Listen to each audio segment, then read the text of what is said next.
पूरग्रस्तांसाठी मंदिरांनी दानपेट्या उघडल्या। 4 मंदिरांकडून पूरग्रस्तांसाठी आर्थिक मदतीची सुरुवात करण्यात आली। मंदिरातील भक्तांचं धन हे गरजवंतांच्या झोळीत टाकण्यात येतंय। त्या मंदिरातील भक्तांचं धन हे आता गरजवंतांना दिलं जातंय। तर मराठवाडा, विदर्भात त्याचबरोबर पश्चिम महाराष्ट्रातील काही भागात अतिवृष्टीनं धुमाकूळ घातला, थैमान घातलं, ज्यामध्ये लाखो एकरवरील शेतीचं मोठ्या प्रमाणात नुकसान झालंय। अनेकांची संसार ही उघड्यावर पडली आहेत। आता याच पूरग्रस्तांसाठी मंदिरांनी आपल्या दानपेट्या उघडल्याचं पाहायला मिळतंय।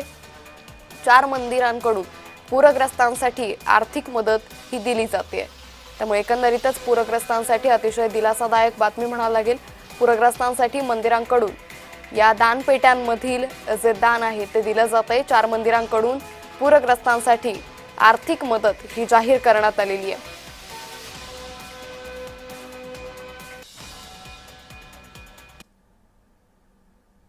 महाराष्ट्रात जी अभूतपूर्व परिस्थिती निर्माण झाली आहे अतिवृष्टीमुळे, या अनुषंगाने आपण श्री तुळजाभवानी मंदिर ट्रस्टच्या माध्यमातून 1 कोटी रुपये मुख्यमंत्री सहायता निधीला द्यायचा निर्णय घेतलेला आहे आणि त्याचबरोबरीने तेरणा पब्लिक चॅरिटेबल ट्रस्टच्या माध्यमातून 51 लाख रुपये देण्याचा निर्णय घेतलेला आहे।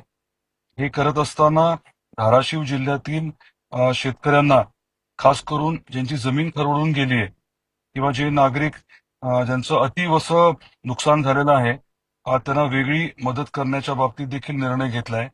जिल्हाधिकाऱ्यांबरोबर या बाबतीत चर्चा झाली, तसा निर्णय झालेला आहे आणि माझी आपल्या सर्वांनाच विनंती राहणार आहे की मुख्यमंत्री सहायता निधी किंवा आपल्या भागामध्ये, आपल्या धाराशिव जिल्ह्यामध्ये जिथे शक्य असेल तिथे मदत करण्यासाठी आपण पुढाकार घ्यावा। खास करून धाराशिवचे जे भूमिपुत्र आहेत, जे बाहेर राहतात, मुंबई पुण्याला राहतात, देशात परदेशात राहतात, तरी देखील या आणीबाणीच्या परिस्थितीमध्ये आपली जबाबदारी ओळखून आपल्याला जे शक्य आहे ते निश्चितपणे मदत करावी, ही आपल्या सर्वांना मला आग्रहाची विनंती करायची आहे। आता हे